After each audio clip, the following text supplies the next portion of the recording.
Baik, kita masuk ke hadis 94 dulu. Kata Imam Bukhari rahimahullah di bab ini, bab nomor 52, kebaikan ayah terhadap anaknya. Beliau berkata rahimahullah, Ibnu Makhlad mengabarkan kepada kami dari Isa bin Yunus dari Al-Wassafi dari Muharib bin Dithar an Ibnu Umar radhiyallahu anhu maqal innama sammahumullahu abrara liannahum barraul aba'a wal abna'a kama anna liwalidika alayka haqqa kadzalika liwaladika alayka haqqa. Dari Ibnu Umar radhiyallahu anhu ia berkata, mereka disebut oleh Allah Subhanahu wa taala dengan abrar, atau ada orang-orang yang dianggap ya istilah abrar artinya orang-orang yang sangat bakti dengan Allah. Orang-orang yang mendapatkan julukan abrar ini dikarenakan mereka berbuat baik kepada ayah dan juga anak. Mereka bakti sama orang tuanya, mereka juga baik sama anak-anaknya. Sebagaimana ayahmu mempunyai hak atas kamu, kamu harus bakti dengan ayahmu, begitu juga anakmu mempunyai hak atas dirimu. Artinya anakmu pun harus kamu berikan kebaikan-kebaikan. Kandungan hadis ini adalah yang bisa diambil di antara hak-hak yang berkaitan dengan anak adalah mendapat pendidikan tentang perkara-perkara yang hukumnya wajib ain. Ya, artinya wajib dipelajari. Di sini wajib ain tentu pendidikan agama ya. Menjelaskan mana baik, mana buruk, mana halal, mana haram. Ini wajib orang tuanya ajarkan kepada anaknya. Kata beliau di antara hak-hak yang berkaitan dengan anak adalah mendapat pendidikan tentang perkara-perkara yang hukumnya wajib ain dan mendapat pendidikan tentang adab yang sesuai dengan syariat serta mendapatkan pemberian yang adil. Hadits ini memberikan pelajaran kepada kita tentang masalah pendidikan anak. Ya, pendidikan anak. Ada yang sifatnya wajib ain. Istilah ain ini teman-teman, kalau dalam letterlet bahasa Arab ya, ain itu biasanya dibahasakan juga mata ya. Atau ain juga masuk individu. Dan ini lebih umum masalah individu. Makanya ada namanya fardu ain, fardu kifayah dalam istilah fikih kita ya. Kewajiban ain artinya kewajiban secara individual. Ya. Fardu kifayah artinya tercukupkan kalau sudah ada yang kerjakan. Seperti kasus bab jihad misalnya.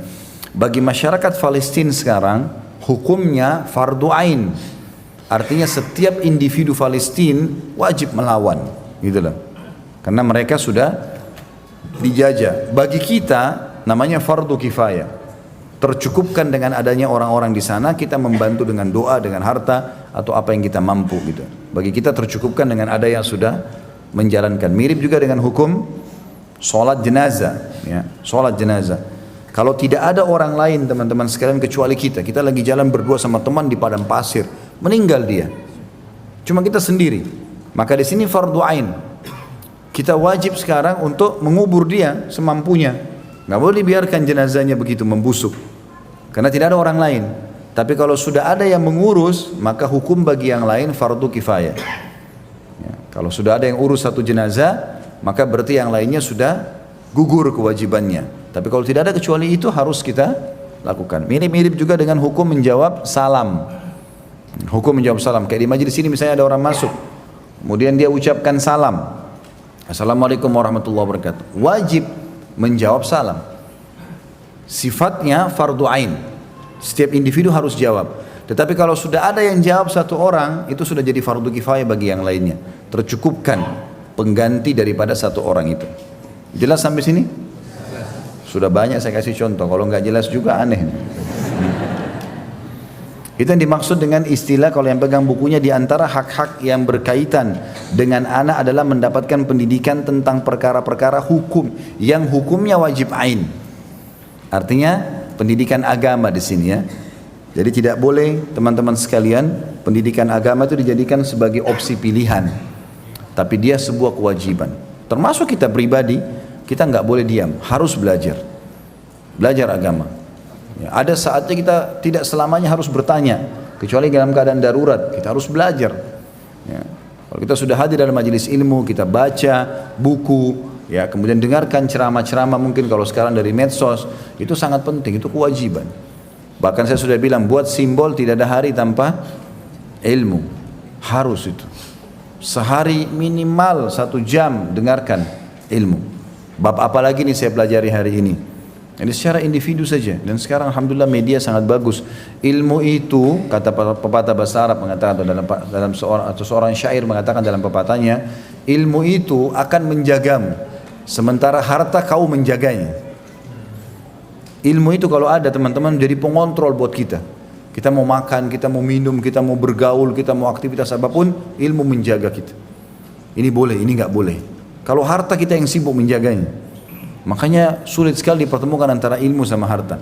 Bahkan dengan adanya ilmu, kata para ulama, itu semuanya termasuk harta nanti akan jadi benar semuanya untuk masuk ke dalam diri kita.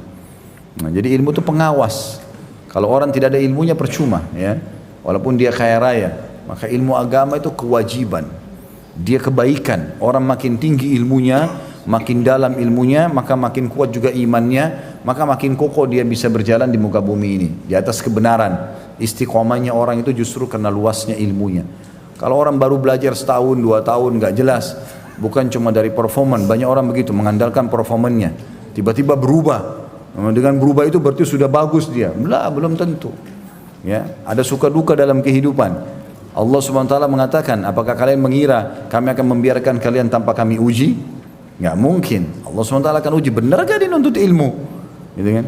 Pada saat sahabat-sahabat Nabi di perang Uhud, ya, waktu 50 orang pemanah Nabi SAW turun, 43 orang itu turun ke bawah, sisa 7 orang yang akhirnya dibunuh oleh Khalid bin Walid dan pasukannya, sehingga dikalahkan pasukan muslimin. Gitu kan? Ada hikmah di situ. Allah sebutkan dalam Al-Quran. Jadi banyak di antara sahabat waktu itu bingung karena kalah dalam peperangan, luka. Semuanya 630 orang termasuk Nabi SAW. Tadinya 700 orang, 70 orang mati syahid. 630 orang semuanya luka. Minimal luka itu dua sabetan pedang atau tombak atau anak panah. Luka parah dari kepala sampai kaki, gitu kan. Sampai ada sahabat tidak bisa lagi jalan, ditopang, dinaikkan di atas kuda sampai ke rumahnya pun sudah nggak bisa bergerak karena darah semuanya, gitu kan. Luka mereka. Maka pada saat itu ada di antara sahabat yang merasa secara kejiwaan, kenapa Allah biarkan kita kalah? Allah sebutkan dalam Al-Quran, ya, Allah ingin menguji di situ. Selama ini kan mati syahid masuk surga, oh semangat semuanya. Baik, sekarang kalian sudah melihat. Siapa sekarang yang mau buktikan nih? Maka para sahabat jadi faham, oh ternyata Allah berikan pelajaran kepada kita. Pada saat dijelaskan di majelis, semangat semuanya. Ini praktik nggak? Sholat malam, sedekah, begini, bakti sama orang tua, didik anak. Oh iya ya, tapi cuma oh iya ya. Bukan praktisi, bukan itu yang diinginkan. Ilmu didapatkan untuk dipraktikkan. Kata ulama tangganya ya, belajar ilmu adalah kebaikan. Ya, menghafal dan mencatatnya adalah hal yang lebih baik. Mengamalkan hal yang jauh lebih baik. Jadi bukan cuma sekedar punya ilmu, ngamalin enggak. Jadi praktisi enggak, karena ilmu itu akan bermanfaat, dia kelihatan cahayanya, manfaatnya justru kalau diamalkan. Bukan cuma penampilan teman-teman. Banyak orang begitu di pengajian itu, penampilannya luar biasa, tapi ternyata penipu besar. Ya. Masuk di pengajian cari siapa temannya bisa jadi target, utang sana, utang sini, nggak mau bayar. Atau masuk mencuri, berapa banyak CCTV tangkap di masjid, datang pura-pura sholat mencuri. Ya, itu apa ini? Atau ngomongnya luar biasa tentang surga dan neraka, dalil-dalil banyak, tapi ternyata penipu. Ya. Banyak terjadi begitu. Ya. Ini bahaya sekali ya. Maka harusnya difahami masalah ini. Menuntut agama itu teman-teman fardu ain. Jadi bukan, saya kembali ke bahasan kita, bukan hanya sekedar kapan ada waktu, kapan saya ingin, nah, bukan begitu. Memang harus diwajibkan. Kata ulama, butuhnya seorang muslim terhadap ilmu agama ini lebih dia butuhkan daripada makanan pada saat dia lapar, minuman pada saat dia haus. Karena ilmu itu akan mengontrol makanan dan minuman yang masuk tadi, boleh atau tidak, sehat atau tidak, halal atau tidak. Itu yang dimaksud di sini. Maka di antara pendidikan anak adalah masalah pendidikan agama. Jadi ini teman-teman yang prosesnya masih tidak baik tentang pesantren, pendidikan sekolah Islam atau Islamic boarding school yang apalah disilakan dengan sekarang, ini harusnya diubah. Seringkali kita jadikan pesantren tempat pelemparan anak-anak nakal. Ya. Kalau nakal ayah masukkan di pesantren. Persepsinya anak-anak, pesantren tempat orang nakal. Padahal di pesantren azan disuruh ke masjid, belajar ayat-ayat, kisah-kisah sahabat. Ini kenapa jadi tempat seperti pembuangan orang yang nakal gitu kan? Mestinya nanti nak, kalau kamu selesai SD, pesantren ya, pesantren itu bagus gitu. Kalau kamu tidak diterima di pesantren, baru kamu masuk di sekolah umum gitu. Kita sekarang dibalik ya. Sekolah umum nak ya, nanti begini begitu ya. Kalau kau tidak diterima, baru ayah bawa ke pesantren. Kesian betul pesantren ini. Hah? Padahal pesantren menjadi baik. Saya pernah di pesantren, saya lihat bagus pesantren itu. Dididik dewasa, mandiri. Tentu juga kita memilih pesantren-pesantren yang tepat. Karena juga ada pesantren yang kadang-kadang butuh perbaikan, gitu kan. Tanda kutip di sini. Baik kerapiannya, baik pendidikannya, baik kurikulumnya. Ya, mungkin juga butuh tempat-tempat yang tepat berhubungan dengan masalah ini. Baik.